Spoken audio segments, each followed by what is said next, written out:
So today, I just want to discuss about, is the sloshing machine actually meta? And does it really deserve to be that? So, as we all know, the sloshing machine, the base form, the vanilla form, is composed of the normal weapon, the fizzy bomb, and the booyah bomb. Now, the normal weapon does around 35 damage if it isn't a critical hit, which I call it, and if it is a critical hit, it does a whopping 25 damage. Now, the thing with this weapon is that it is quite slow when you come out of your ink, when in either squid form, or if you just come out of your ink generally. But what I really find surprising with this Slosher is that it works extremely well with its fizzy bomb, and as we could see in previous tournaments, we could see that a lot of teams were composed of just sloshing machines and splasher-matics for support weapons. But the real thing about the sloshing machine is that, what I said before, it combines with the fizzy bomb. The reason how it does this is that as long as you get a critical hit, as I call it, which is 75 damage, the fizzy bomb will work really well with that as a 25 damage, because the fizzy bomb, the normal one, which you just hold like a normal bomb, and you throw like a normal bomb, it would do around 25 damage, which equals 100. As you can see, that the fizzy bomb, when you charge it up, has almost three modes. It has its 1 charge, its 2 charge, and its 3 charge. Now, the 3 charge can eliminate someone from the game, can splat someone, but it's generally quite rare as it bounces quite a lot. But as the fizzy bomb is very good. Now, the booyah bomb, which is this special for this weapon, is actually a very good special, as it has been buffed quite a lot in the recent versions of the game. But the booyah bomb is obviously a very, very good special weapon in my opinion, because it can clear splat zones, it can clear tower control, it can make way for people to put the clam in the clam basket, and it is okay for Rainmaker blocking is used as a wall.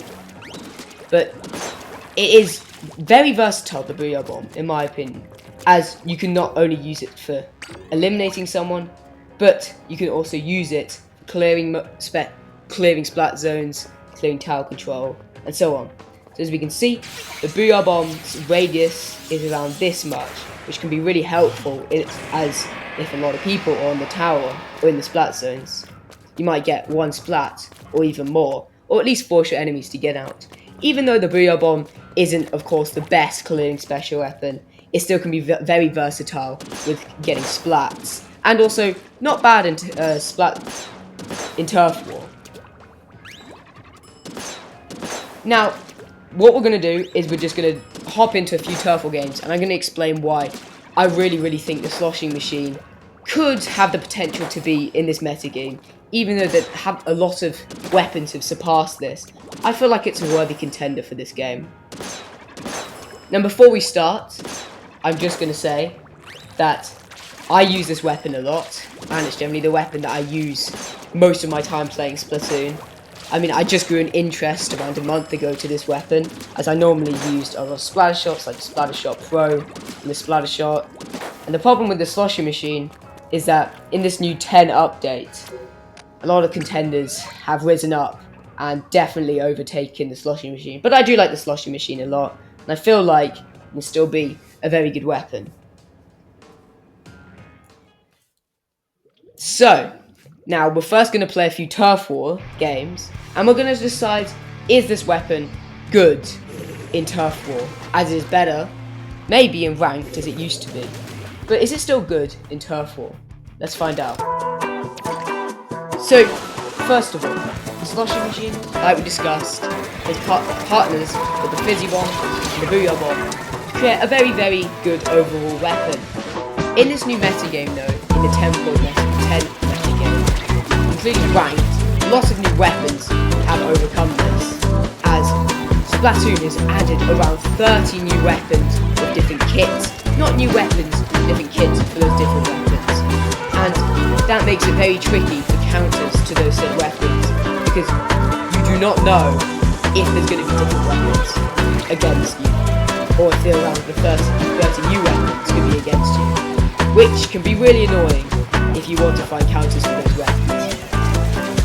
Now, the sloshing machine is good for range, and it is good for getting people behind walls. That's generally what the sloshers are generally very good at, and that's why I like using this different things that you can do. So, I can call it a lob, but you can lob the different rolling vortex of ink over the different walls, and so that can provide, if people are trying to heal up in their own ink, you can basically splat them behind the walls before they get a chance to move out of that area.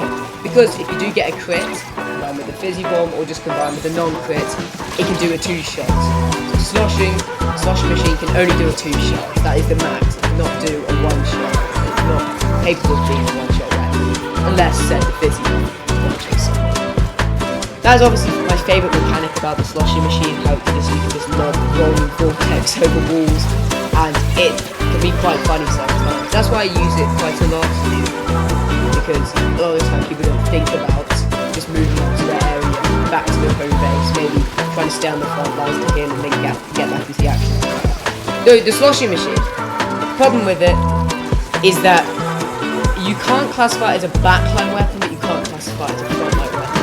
I wouldn't classify it as a pure supporting weapon, because a lot of weapons, as I said, have definitely gone a lot better, like the new Splattershot Pro, like Fruns. It has Tenta missiles and Splat Bomb, and Tenta missiles is just a very, very good weapon, special weapon, better than Booyah Bomb for clearing people out of different areas. But obviously, as in Turf War, the thing is that Tenta missiles don't work as well in Turf War. Yes, they still paint, they still track, but unlike ranked, they're not moving anyone out of a specific position that you need to focus on. Maybe the middle or different areas with like Hagglefish Market or different maps that need those different areas so that you can advance. But I do entirely think that the sloshing machine has got that one up in Turf War. The Booyah Bomb is definitely a bit better for Turf War, because Tenta missiles can be a bit lame just trying to dodge. It's not that hard unless you're in sort of 1v1 situation. But back to frontline weapons and backline weapons. The sloshing machine is definitely not the best supporting weapon, but it can be pretty good, like all round. Definitely not a backline weapon. It's definitely not got that much range, but it can be very good for pushing people out of the zone. You do not want to engage in that kind of short range 1v1, which dueling, splatter shots, and gals and different weapons like that can definitely overcome you very easily. And it's just a very slow weapon, and the rolling vortex maybe shoots a straight line, and so it's not really going to hit an opponent that's actually good at the game. It's actually experienced at dodging different splats. And that's the problem about the sloshing machine that I can overcome, because if I ever rush and get a bit too greedy of rushing with the sloshing machine, but if I try to splat someone wrong with it, it just doesn't really turn out that well if I try to rush.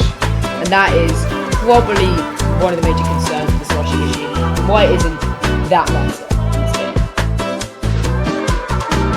Now, as we wrap up for the Turf Wars and go into the ranked, the last thing I want to say is that the sloshing machine is actually pretty good for ranked and Turf War, as it's just an overall weapon that deals a lot of damage, not the best firepower, not the best accuracy you could say in a 1v1 situation, but still. On to Rainmaker. So, Rainmaker is something that the sloshing machine is okay at, to be honest. I probably haven't picked the best time to show a good demonstration of what its capabilities are, as its main special weapon, the Booyah Bomb, is just not that capable of handling Rainmaker, because there's no real place that you can push people out. Yes, the Booyah Bomb can be good for just throwing it at the Rainmaker shield, but it isn't that useful in these times. So it's much more useful in tower control and splat zones, and sometimes Clown Blitz, because the thing that I found with Clown Blitz is that as long as someone else is communicating with your team via voice chat, you can actually throw the Booyah Bomb into the area of the basket, and so you can have those people rush, because less experienced players will generally move out the area instead of throwing some sort of bomb in the area. And that's generally a good thing with the sloshing machine. It can be clearer. Not as good as Tenta missiles though, I think. Now, the thing in ranked is that the sloshing machine has got to keep its distance, especially in Rainmaker. it's got to hit the Rainmaker's target, because generally you're going to have the front lines, weapons, and people, Inklings, going in for the kill, trying to assassinate the Rainmaker, you could say. And the Sloshing Machine is generally going to stay back, paint for Booyah Bomb, or at least gain some of that mid-ground, because otherwise when you're trying to push or when you're trying to defend, it's going to be really easy for the Rainmaker to push if their ink is all covered in your base. So that's what I find really annoying, because sometimes teammates will just rush in, I'm trying to paint, and yeah, it just goes very badly. But obviously, the Sloshing Machine was very, very good back in around 2022-2023 when the meta game for the Sloshing Machine. It was at its all-time peak. Splasher-matics, Sloshing Machines, they were extremely good back then. Because it's not like you would have a versatile of different weapons. You just have the Sloshing Machine and the Splasher-matic. But the main thing that the Sloshing Machine is good at, and why I think it could be meta, which I'll tell you if it should be or not at the end of the video, but is that it's just a very good overall round weapon, because it's got Booyah Bomb, Fizzy Bomb, it's got good range, decent firepower, and very, very good damage if you obviously get the crit. But obviously I wish I could have picked a different time to play Tower Patrol Splat Zones. But overall in ranked, obviously the different ranked modes are very different from each other, as in Clan Blitz, Splat Zones, Tower Control, Rainmaker.